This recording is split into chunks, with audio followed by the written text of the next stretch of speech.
بسم اللہ الرحمن الرحیم۔ السلام علیکم ورحمۃ اللہ وبرکاتہ۔ نور فرقاں ہے جو سب نوروں سے اجلا نکلا،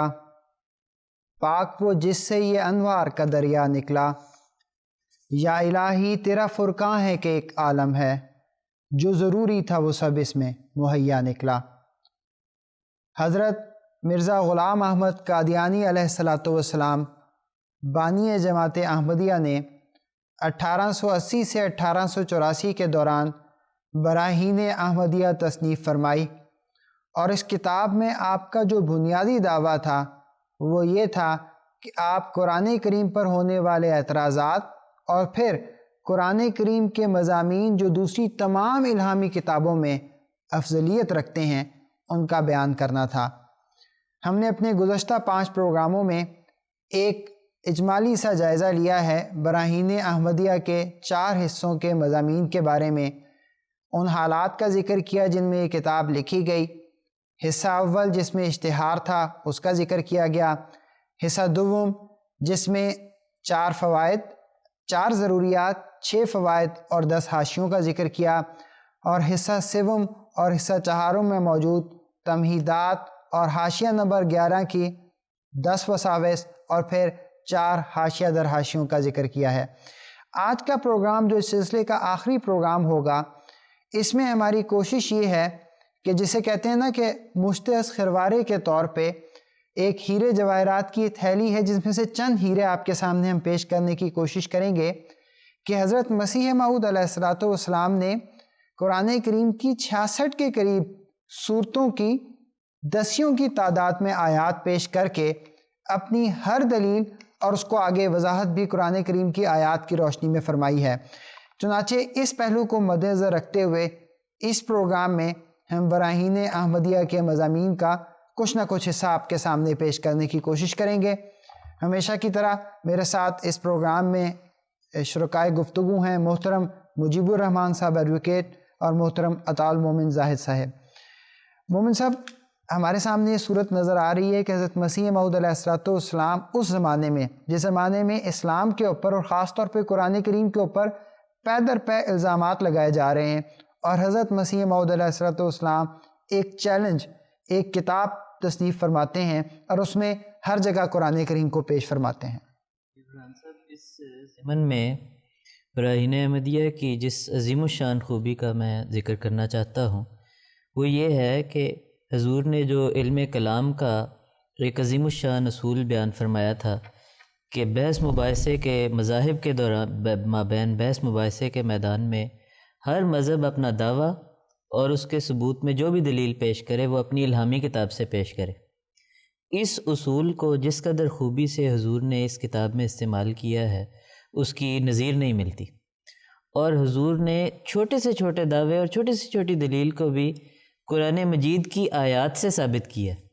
اور اس سے گویا حضور نے مخالفین کے یا دوسرے مذاہب باطلہ کے رد کو 2 طرح ثابت کیا۔ ایک اس طرح سے کہ دوسرے مذاہب جب اس طرح سے دلیل کو پیش نہیں کر سکتے، اپنے دعوے کو اور اس کی دلیل کو اپنی الہامی کتاب سے پیش نہیں کر سکتے، تو ان کا عجز ثابت ہوتا ہے اور ان کے الہامی کتابوں کا نقص ثابت ہوتا ہے۔ اور اس کے بالمقابل جب حضور اپنے معمولی سے معمولی دعویٰ یا چھوٹی سے چھوٹی اس کے اس بات کے لیے معمولی سے معمولی دلیل، مفہوماً مراد یہ ہے کہ جو بھی دلیل ہو خواہ وہ چھوٹی سے چھوٹی ہو، اسے جب حضور قرآن مجید سے پیش کرتے ہیں تو اس سے قرآن مجید کی فوقیت اور برتری ثابت ہوتی۔ تو مثال کے طور پر میں عرض کر دوں کہ یہاں اسی کتاب میں جہاں پر حضور نے حضرت صلی اللہ علیہ وسلم کے امی ہونے کی بحث کی ہے اور اس کو ثابت کرنا تھا، تو حضور نے اولین طور پر اس کے اس بات کے لیے قرآن مجید کے دعوے کو پیش کیا کہ قرآن مجید میں یہ دعویٰ موجود ہے کہ حضرت صلی اللہ علیہ وسلم امی نبی تھے۔ اگر تاریخی طور پر اس میں کوئی جھوٹ ہوتا تو مکے کے کفار یا رہنے والے جو تھے وہ اس سے اختلاف کرتے اور فوراً کہتے کہ نہیں جی آپ تو امی نہیں ہیں۔ یہ ایک عقلی دلیل حضور نے پیش فرمائی۔ اس کے علاوہ حضور نے وہیں پر اس کے اس بات کے لیے جو دوسری عقلی دلائل قائم فرمائے ہیں وہ بھی قرآن مجید سے ہی دیے، اور وہ یوں کہ حضور نے فرمایا کہ مکے کے رہنے والوں کو یہ یقین ہی نہیں آتا تھا کہ اس قدر عظیم الشان کلام ایک امی کی طرف سے ظاہر ہو جائے، تو اس لیے وہ طرح طرح کے بہانے کرتے تھے جن کو قرآن مجید میں خدا تعالیٰ نے بیان کیا، اور وہ بہانے وہ جو عذر وہ پیش کرتے تھے کہ کبھی کہتے تھے کہ اس کی تو کسی اور شخص نے مدد کی ہوگی، وہ اس کو صبح و شام لکھواتا ہے تو لکھ لیتا ہے، کبھی وہ کہتے تھے کہ آنہ علیہ قوم آخرون، کہ ایک دوسری پوری جماعت ہے جو مل کے اس کی مدد کرتی ہے تو تب یہ لکھتا ہوگا، ورنہ حضور نے فرمایا کہ یہ ان کے جو عذرات تھے یہ بھی عقلی طور پر اس بات کو ثابت کرتے ہیں کہ حضرت صلی اللہ علیہ وسلم دراصل امی تھے، انہیں اس بات کا یقین ہی نہیں آتا تھا کہ ایک امی کی طرف سے اس قسم کا کلام کیسے ظاہر ہو سکتا ہے۔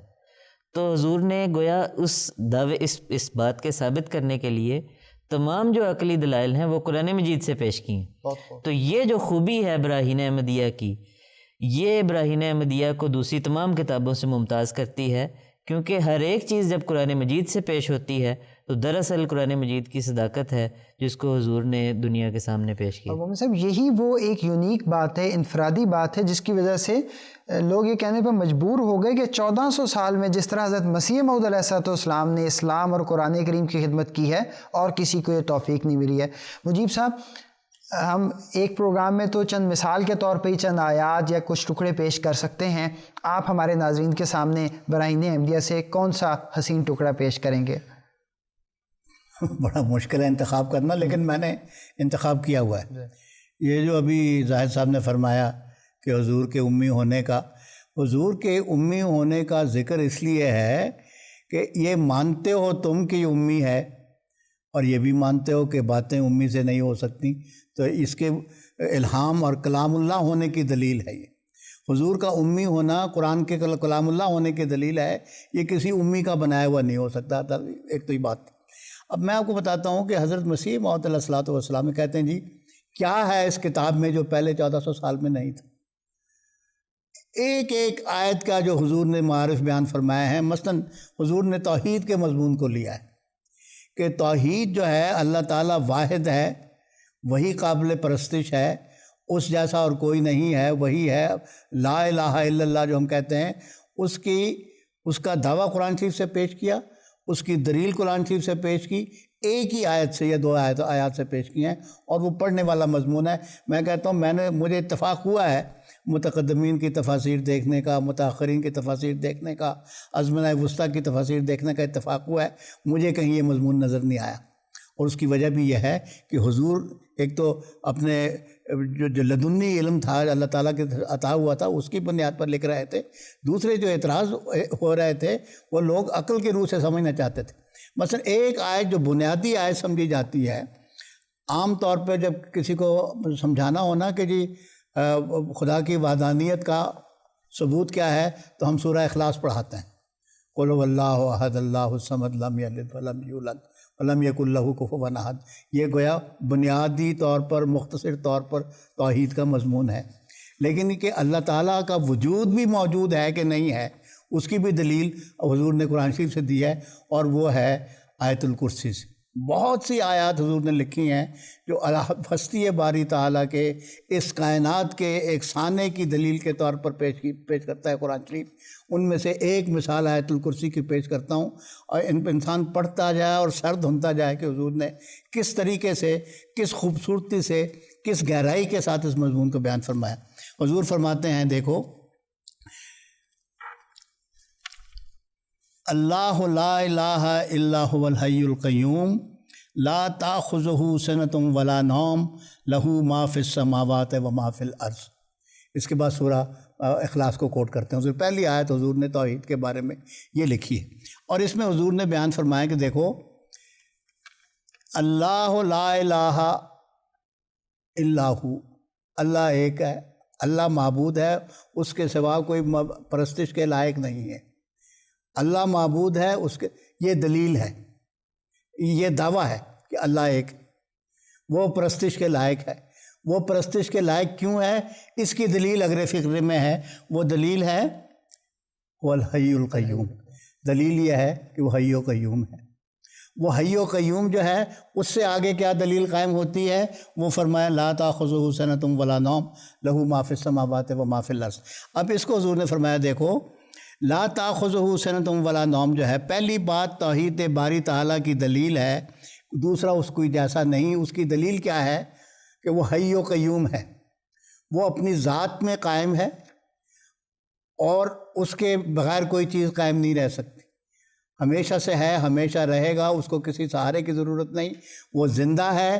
اپنی ذات میں قائم ہے, اس کی کوئی علت موجبہ نہیں ہے. حضور نے اس کے اوپر لطیف مضمون لکھا ہے, تفصیل, کہ دیکھو اس کائنات پہ غور کرو, ہر چیز جو موجود ہے اس کی ایک علت موجبہ موجود ہے. ہر چیز کی ایک علت موجود ہے, خدا کی کوئی علت نہیں ہے. تو وہ جو چیز جس کی خود اس کی علت ہو, وہ اس کا کائنات کا خالق نہیں ہو سکتا. پھر حضور نے فرمایا کہ کوئی چیز جو وجود ایسا نہیں ہے جو کسی بغیر علت موجودہ کے آپ ہی آپ موجود ہو, یا اس عالم باکمال کی علت موجبہ ہو سکے. یہ صرف وجود باری تعالیٰ ہے. اس کے حضور نے مثال دی. حضور نے پہلے فرمایا دیکھو یہ جو موجود ہے, اس کے موجود ہونے کے لیے کوئی عقلی دلیل ہے آپ کے پاس کہ کیوں موجود ہے, کس طرح سے موجود ہے؟ میں حضور کے فقرے آپ کو پڑھ کے سناتا ہوں. حضور فرماتے ہیں کہ دیکھو عجیب بات ہے. تفصیل اس لطیف استدلال لطیف کی یہ ہے کہ یہ بات بظاہر ثابت ہے کہ عالم اشیاء میں سے ہر ایک موجود جو نظر آتا ہے اس کا وجود اور قیام نظراً علی ذات ہی ضروری نہیں. یعنی ضروری نہیں کہ ایسا کیوں فرماتے ہیں. مثلاً زمین کروی اس شکل ہے اور قطر اس کا بعض کے گمان کے موافق تخمیناً 4000 کوس پختہ ہے, مگر اس بات پر کوئی دلیل نہیں قائم ہو سکتی کہ کیوں یہی شکل اور یہی مقدار اس کے لیے ضروری ہے. زمین گول کی بجائے چپٹی بھی ہو سکتی تھی, اگر مطلب کہ کوئی بنانے والا نہ ہوتا یا اس کے ایک پیچھے کوئی حکمت نہ ہوتی. وہ تو اب سائنسدان حکمتیں تلاش کرتے ہیں نا. اگر کوئی بنانے والا نہیں ہے تو اس کو گول کیوں بنایا بھائی؟ پھر اس کا قطر اگر 4 انچ کم ہو جاتا یا 4 انچ زیادہ ہو جاتا یا 4 میل زیادہ ہو جاتا تو کیا فرق پڑتا جی؟ وہ بات شاعر لوگ کہا کرتے ہیں کہ the history of world would have been different if Cleopatra's nose was an inch longer. کہ اس کی خوبصورتی میں جو توازن تھا, اگر ناک لمبا ہو جاتا تو اس کی خوبصورتی ختم ہو جاتی. تو یہ کہتے ہیں عقلاً کوئی دلیل نہیں ہے کہ زمین کا اتنا ہی قطر کیوں ہونا چاہیے. پھر حضور کہتے ہیں کہ جب اس پر کوئی دلیل نہیں ہے کہ اس کی شکل یہ ہو اور اس کا حجم یہ ہو, تو پھر اس کی بھی کوئی دلیل نہیں ہے کہ اس کے ہونے کی ضرورت کیا تھی, کیوں ہے بھائی یہ. تو یہ کہتے ہیں اس کی تو یہ شکل اور مقدار جس کے مجموعہ کا نام وجود ہے زمین کے لیے ضروری نہ ہوا. اور ادا حاضل قیاس عالم کی تمام اشیاء کا وجود اور قیام غیر ضروری ٹھہرا. صرف یہی نہیں بلکہ یہی بات نہیں کہ وجود ہر ایک ممکن کا نظراً علی ذات ہی غیر ضروری ہے. بعض بلکہ ایسی صورتیں نظر آتی ہیں کہ اکثر چیزوں کے معدوم ہونے کے اسباب پیدا ہو جاتے ہیں. پہلے تو ان کا ہونا ہی ضروری نہیں, چلو ہو گئی. تو پھر دنیا میں ہزارہ زلزلے آئے, ہزارہ قحط آئے, ہزارہ کی مصیبتیں آئیں. تو کبھی ایسا بھی ہو جاتا کہ ساری سب گندم کا وجود ختم ہو جاتا, گندم کا بیج ہی نہ ملتا, یا جو دنیا میں چیزیں پیدا ہوئی ان کا وجود ہی نہ ہوتا. یعنی ملک ختم یعنی ایک دفعہ نہیں ہزاروں دفعہ ایسے واقعات ہوتے ہیں. پھر بھی کچھ نہ کچھ بچ جاتا ہے کہ پھر سے وہ فصل چل پڑتی ہے, پھر سے وہ نسل چل پڑتی ہے. ایٹم بم گرتا ہے تو پھر بھی کچھ نہ کچھ لوگ بچ جاتے ہیں آگے نسل. تو اس کائنات میں ہزارہ مرتبہ ایسا ہوا ہے. تو یہ بات کہ اول تو وہ خود قائم نہیں ہو سکتی بلکہ اس کے تباہ ہونے کے آثار موجود تھے اور وہ تباہ نہیں ہوتی. تو پتہ لگا کہ کوئی اس کے پیچھے ہے قیوم جو اس کو تھامے ہوئے ہے, جو اس کو چلاتا ہے. تو یہ اس کے وجود کے سانے کے وجود کی دلیل ہے. اگر کوئی سانے نہیں ہے تو ایسے نہیں ہو سکتا. اب اس کو جس طرح سے فلسفیانہ رنگ میں حضور نے بیان فرمایا, پھر اس کے بعد فرمایا کہ اس کی دلیل یہ ہے کہ اس کو قائم رکھنے والا کوئی موجود ہے. پھر آگے جو فرمایا لا تاخذہ سنۃ ولا نوم, کہ وہ ہستی ایسی اگر وہ کمزور ہوتی, کبھی اس کو اونگ آ جاتی, کبھی نیند آ جاتی, کبھی وہ فوت ہو جاتا, تو یہ چیزیں اس طرح قائم نہیں رہ سکتی تھیں. تو اللہ تعالیٰ کا وجود جو ہے, اور پھر لہو ما فی السماوات والارض, اور اس کے لیے جو ہے زمین و آسمان سب اس کا ہے. مطلب یہ ہے کہ یہ جو ایک با ارادہ مدبر کے شانے اس کا معلوم ہوتا ہے کہ یہ لہو کا لفظ عربی محاورے میں لہو کا لفظ موجد کے لیے مصنف کے استعمال ہوتا ہے. مثلاً یہ کتاب ہے براہین احمدیہ لمرزا غلام احمد, لے کا صلہ جو ہے وہ بعض اوقات ملکیت کے لیے، بعض اوقات تصنیف کے لیے، بعض اوقات اس کے موجد ہونے کے لیے استعمال ہوتی ہے۔ لہو ما فی السماوات والارض جو ہے اس کا پیدا کرنے والا وہی ہے، اور چونکہ پیدا کرنے والا وہی ہے، اس کو قائم رکھنے والا وہی ہے، اس کے علاوہ کوئی ہو نہیں سکتا جو کسی علت موجبہ کے بغیر ہو۔ تو یہ خدا تعالیٰ کے واحد ہونے کا، اس کے لائق پرستش ہونے کا دعویٰ قرآن سے پیش کیا، اس کی دلیل پیش کی، اس دلیل کی آگے دلیل بھی قرآن سے پیش کی۔ تو محض یہ جو ہے آیت الکرسی کا، یہ مجھے اس طرح کا مضمون جو اس میں ہے پڑھتے جائیے، میں کہاں وہ بیان کر سکتا ہوں، طاقت ہی نہیں ہے جس طرح۔ لیکن کوئی ساری 1400 سال کی تفاسیر میں سے میں نے تو بہت دیکھا ہے، نکال کے دکھائیں کہ یہ مضمون کسی نے لکھا۔ بہت خوب۔ اسی مضمون کو پھر آگے حضور نے سورہ اخلاص کو آگے بڑھایا کہ وہ جو انسان کی توحید ہوتی ہے 4 طرح کی ہوتی ہے۔ شرکت جو ہے، شرکت اپنے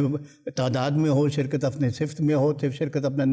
اس میں نسب میں ہو، شرکت اپنے کمال میں ہو، تو ساری شرکتیں جو ہیں کہ کوئی سورہ فاتحہ کے ذریعے بتایا کہ نہ اس کا کوئی وہ اس کی صفات میں شریک ہے، نہ اس کے ذات میں شریک ہے، نہ اس کے نسب میں شریک ہے، نہ اس جیسا کوئی ہے، لم یکن لہ کفوا احد۔ تو 4 طرح کے اشتراک جو ہیں ان کی نفی کر دی۔ بہت خوب مجیب صاحب۔ اب یہی جیسے ذکر ہو رہا ہے بار بار کہ ہم کیا بیان کریں، ہم تو بار بار یہی کہنے پر مجبور ہیں کہ اگر حقیقی علمی اور روحانی حظ اٹھانا ہے اور لطف اٹھانا ہے تو برائین احمدیہ خود کھول کے پڑھیے، تاکہ میرا مطلب اس سے حقیقی علمی اور روحانی جو ہے لطف اور حظ اٹھا سکیں۔ محمد صاحب، سورہ فاتحہ کے مضامین حضرت مسیح موعود علیہ الصلوۃ والسلام نے بہت تفصیل کے ساتھ بیان کیے ہیں، اور یہ پھر ایک حقیقت ہے کہ اس کا عشر اشیر بھی یہاں بیان نہیں کیا جا سکتا، لیکن نمونے کے طور پہ حضرت مسیح موعود علیہ الصلوۃ والسلام نے 5 بڑی اہم نکات، لطائف آپ نے بیان فرمائے، اور ان کو بھی اختصار کے ساتھ یہاں میں بیان کرتا ہوں۔ کوشش کروں گا حضرت مسیح موعود علیہ الصلوۃ والسلام کے الفاظ ہی پیش کروں۔ آپ فرماتے ہیں، اول یہ لطیفہ ہے کہ خدائے تعالیٰ نے اس سورہ فاتحہ میں دعا کرنے کا ایسا طریقہ حسنہ بتلایا ہے جس سے خوب تر طریقہ پیدا ہونا ممکن نہیں، اور جس میں وہ تمام امور جمع ہیں جو دعا میں دلی جوش پیدا کرنے کے لیے نہایت ضروری ہیں۔ حضرت مسیح موعود علیہ السلام نے بڑا وضاحت کے ساتھ بیان فرمایا کہ آپ سورہ فاتحہ پڑھتے چلے جائیں،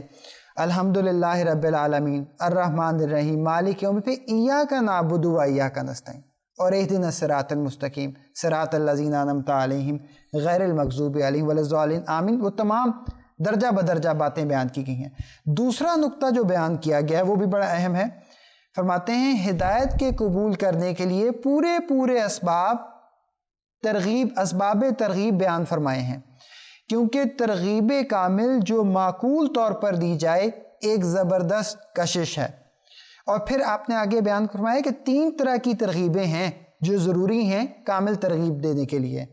پہلی یہ ہے کہ جس شے کی طرف ترغیب دینا منظور ہو اس کی ذاتی خوبی بیان کی جائے، اور اس کی ذاتی خوبی یوں بیان کی گئی ہے، اہدنا الصراط المستقیم، نہ صرف ہدایت کا بتاتا ہے، رستہ دکھاتا ہے، بلکہ وہاں تک پہنچا کے آتا ہے۔ دوسری ترغیب، جس شے کی طرف ترغیب دینا منظور ہو اس شے کے فوائد بیان کیے جائیں، چنانچہ اس آیت میں بیان کیے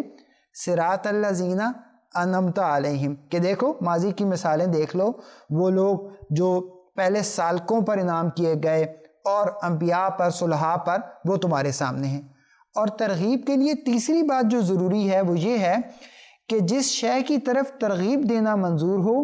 اس شے کے چھوڑنے والوں کی خرابی اور بدحالی کا بیان کیا جائے، چنانچہ غیر المغضوب علیہم ولا الضالین۔ اس کے بعد جو تیسرا لطیفہ ہے اور تیسرا لطیف نقطہ جو بیان کیا گیا ہے وہ فصاحت و بلاغت ہے، اور خاص طور پہ لف و نشر مرتب جو حضرت مسیح موعود علیہ السلام نے سورہ فاتحہ کی یہاں بیان کی ہے وہ دیکھنے کے لائق ہے۔ شروع میں 4 صفات باری تعالیٰ ہیں، اور پھر آگے جا کر انسان کے تعلق میں مختلف باتیں رکھی ہیں۔ رب العالمین ہے، اس کے بالمقابل ایاک نعبد ہے، رحمان ہے، اس کے مقابل پر ایاک نستعین ہے، رحیم ہے، اس کے مقابل پر اہدنا الصراط المستقیم ہے، اور پھر مالک یوم الدین ہے، اس کے مقابل پر صراط الذین انعمت علیہم غیر المغضوب علیہم ولا الضالین ہے۔ چوتھا لطیفہ بیان فرمایا ہے، اس کی طرف اللہ تعالیٰ نے اشارہ فرمایا ہے وَلَقَدْ آتَيْنَاكَ سَبْعًا مِّنَ الْمَثَانِي وَالْقُرْآنِ الْعَظِيمِ، یعنی ہم نے تجھے اے رسول 7 آیتیں سورہ فاتحہ کی عطا کی ہیں جو مجمل طور پر تمام مقاصد قرآنیہ پر مشتمل ہیں۔ اب قرآن کریم کے آپ مضامین پہ غور کریں، توحید باری تعالیٰ کا مضمون ہو، اللہ تعالیٰ کی عبادت کرنے کا مضمون ہو، انسانوں کا آپس میں تعلق ہو، یہ تمام مضامین آپ کو سورہ فاتحہ میں بھی ملیں گے۔ اور 5واں اور آخری لطیفہ سورہ فاتحہ میں یہ ہے کہ وہ اس اتم اور اکمل تعلیم پر مشتمل ہے کہ جو طالب حق کے لیے ضروری ہے اور جو ترقیات قربت اور معرفت کے لیے کامل دستور العمل ہے۔ تو اگر کسی نے رہنمائی لینی ہے تو صرف سورہ فاتحہ سے بھی رہنمائی حاصل کر سکتا ہے۔ پروگرام اپنے اختتام کی قریب بڑھتا چلا جا رہا ہے۔ مجیب صاحب، میں یہ چاہوں گا کہ آپ خاص طور پہ جو باب اول کے عنوان سے حضرت مسیح موعود علیہ السلام نے چند باتیں بیان فرمائی ہیں ان کا بھی ذکر کر دیں۔ باب اول جو ہے، میں اس کے بارے میں بیان کیا کروں۔ باب اول جو ہے اس میں پہلے تو وہ فصل تھی، فصل کے بعد اب باب شروع ہوا ہے۔ تو باب کا جو عنوان حضور نے باندھا ہے افضلیت قرآن کی بیرونی شہادتیں۔ تو بیرونی شہادتیں بیان کرنے کے لیے حضور نے متعدد آیات قرآن شریف کی جو ہیں وہ درج فرمائی ہیں، جیسے ہمارے زاہد صاحب نے بیان فرمایا کہ وہ کس طرح سے ہر بات کے ثبوت کے لیے دلیل بھی قرآن سے لاتے ہیں، اس کا ثبوت بھی دعویٰ بھی قرآن سے لاتے ہیں، دلیل بھی قرآن سے لاتے ہیں۔ تو جو حضور نے بیرونی شہادتیں بیان فرمائی ہیں اس کو اگر میں اپنے الفاظ میں بیان کروں، یہ زاہد صاحب فرما چکے ہیں کہ حضور نے عالم ظاہر سے عالم باطن کی طرف استدلال کیا ہے۔ جو عالم صغیر ہے، عالم کبیر سے عالم صغیر کی طرف استدلال کیا ہے، موجود سے غیر موجود کی طرف استدلال کیا ہے، عالم مادی سے عالم روحانی کی طرف استدلال کیا ہے۔ ایک آیت انہوں نے کوٹ کی تھی، حضور نے بہت ساری آیتیں اس ضمن میں لکھی ہیں کہ دنیا میں ہم دیکھتے ہیں، اور یہ گویا ایک استقرائی دلیل ہے۔ جب آپ اس کو فلسفے کی زبان میں، منطقی زبان میں لے جائیں تو یہ استقرائی دلیل ہے، ہمیشہ سے ایسا ہوتا چلا آیا ہے۔ اور وہ یہ ہے کہ جب زمین خشک ہو جاتی ہے تو ہم دیکھتے ہیں کہ آسمان سے بادل آتا ہے، اور جب آسمان سے بادل آتا ہے تو ہم دیکھتے ہیں زمین سے روئیدگی پھوٹتی ہے۔ اب جب زمین سے روئیدگی پھوٹتی ہے تو سورج جو ہے اس کو فصل پکاتا ہے، اور جب آسمان سے بادل اترتا ہے، پانی اترتا ہے تو زمین کا پانی بھی اوپر آ جاتا ہے۔ یہ حضور نے ساری اس کائنات میں جو ہمیں اللہ تعالیٰ کا جو فعل نظر آتا ہے، خدا کے فعل کو اور خدا کے کلام کو متوازی رکھ کے دکھایا ہے کہ خدا کے فعل کو غور کرو تو تمہیں خدا سمجھ آ جائے گا کہ جب خدا ہمیشہ انسان کے اس چھوٹے سے جسم کو، جس کے اس کائنات میں ایک ذرے کی حیثیت بھی نہیں ہے، اس کے بقا کے لیے، اس کو قائم رکھنے کے لیے، اس کو زندہ رکھنے کے لیے پانی اتار دیتا ہے، قحط سالی آ جائے تو پانی ضرور اترتا ہے، آسمان سے بارش نازل ہوتی ہے۔ تو یہ کیسے ممکن ہے کہ انسان روحانی طور پر مر جائے اور اس کے لیے آسمان سے کوئی روحانی پانی نازل نہ ہو، کوئی معاہدہ نازل نہ ہو، اور وہ ہمیشہ ہوتا ہے۔ بالکل۔ تو یہ گویا انبیاء کے وجود کی دلیل حضرت مسیح موعود علیہ السلام نے بیرونی شہادت کے طور پر یہ پیش فرمائی کہ قرآن کے اندر جو اس کی افضلیت کی دلائل ہیں، اس کا زبان ہے، اس کی اعجاز ہے، وہ سارا اس کا جو معجزہ ہے قرآن کا، اس کا ایجاز اس کا معجزہ ہے، تھوڑے لفظوں میں زیادہ وہ ایک معجزہ ہے، وہ اندرونی باتیں۔ لیکن قرآن سے باہر نکل کے باہر کی دنیا کو دیکھو تو وہ قرآن کی اس بات کی صداقت کی دلیل کے طور پر حضرت نے بیان فرمایا۔ تو یہ مضمون باب میں آگے جا کے تفصیل سے بیان فرمایا، وہ بھی ایک پڑھنے کی اسی ضمن میں حضور نے حضرت صلی اللہ علیہ وسلم کی صداقت اور قرآن کی صداقت کو بھی حضور نے ایسے ہی ثابت فرمایا کہ قرآن مجید نے بار بار ان مختلف آیات کو، جو کہ جسمانیات کے قاعدے کو بیان کرتی، جیسا کہ مجیب صاحب نے بھی فرمایا ہے، جسمانیات کے قاعدوں کو بیان کرتی ہیں، ان کو پیش کر کے حضور نے فرمایا کہ یہی قاعدہ اسی طرح سے روحانیات میں بھی اپلائی ہوتا ہے، اور ایک عاقل انسان اس کو آبزرو کر سکتا ہے کہ اگر قحط سالی پر خدا تعالیٰ کی طرف سے بارش کا نزول ہوتا ہے تو روحانیات میں بھی جب روحانی مردگی چھاتی ہے تو خدا تعالیٰ کی طرف سے الہام کا پانی ضرور نازل ہوتا ہے۔ اور حضور نے فرمایا کہ حضرت صلی اللہ علیہ وسلم کی صداقت کے لیے قرآن مجید نے اس دلیل کو بار بار پیش فرمایا جب فرمایا ظاہر الفساد فی البر والبحر، کہ حضرت صلی اللہ علیہ وسلم کا نزول دراصل اس وقت ہوا جب کہ بر و بحر میں فساد برپا ہو گیا تھا،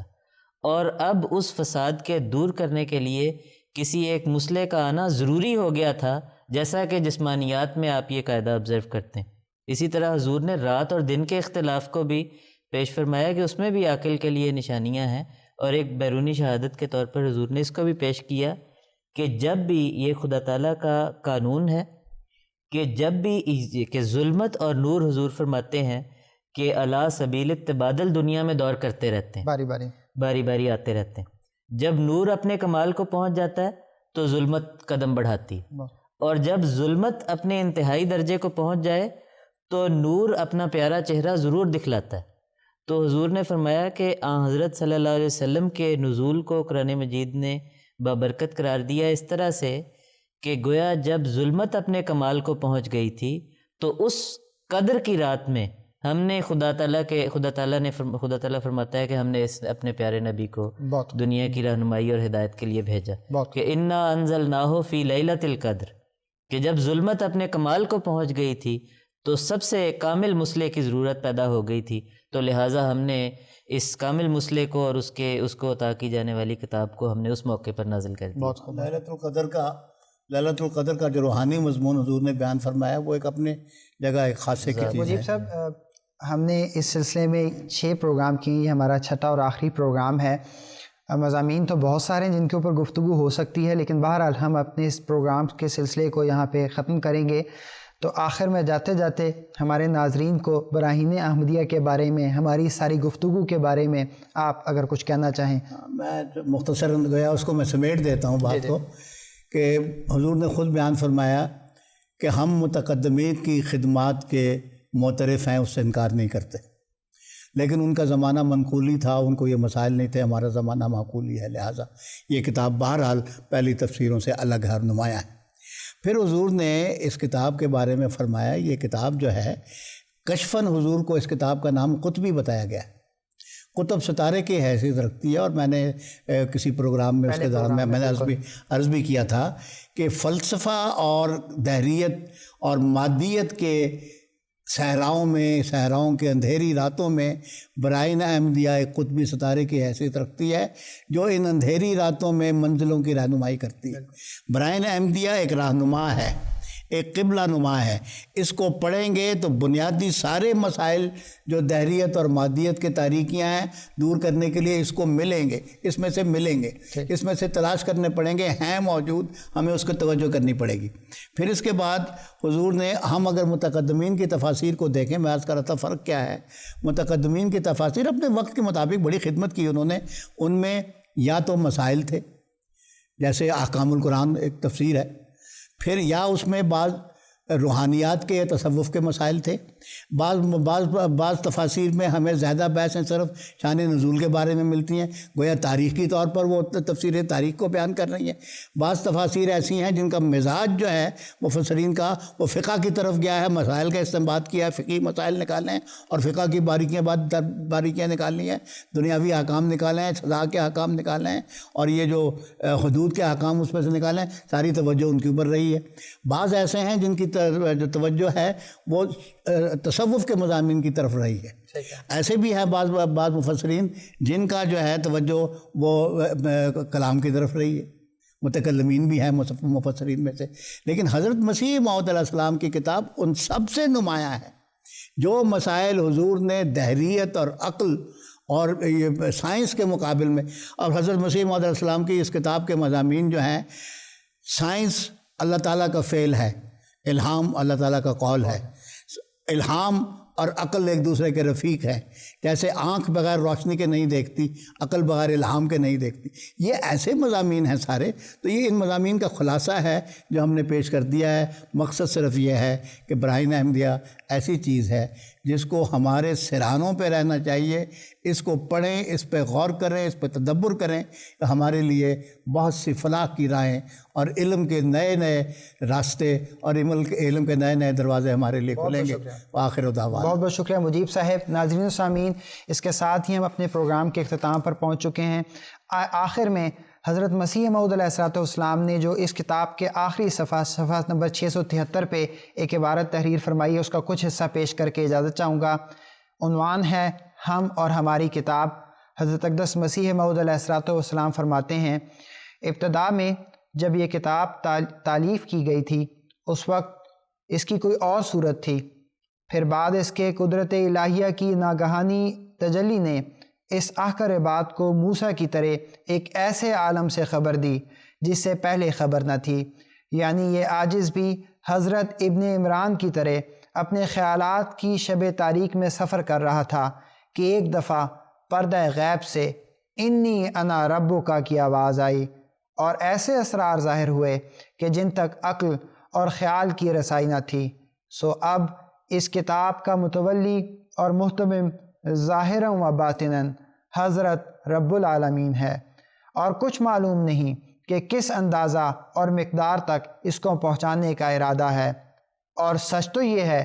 کہ جس قدر اس نے جلد چہارم تک انوار حقیقت اسلام کے ظاہر کیے ہیں یہ بھی اتمام حجت کے لیے کافی ہیں، اور سچ تو یہ ہے کہ جس قدر اس نے جلد چہارم تک انوار حقیقت اسلام کے ظاہر کیے ہیں یہ بھی اتمام حجت کے لیے کافی ہیں۔ ہر طرف آواز دینا ہے ہمارا کام آج، ہر طرف آواز دینا ہے ہمارا کام آج، جس کی فطرت نیک ہے آئے گا وہ انجام کار۔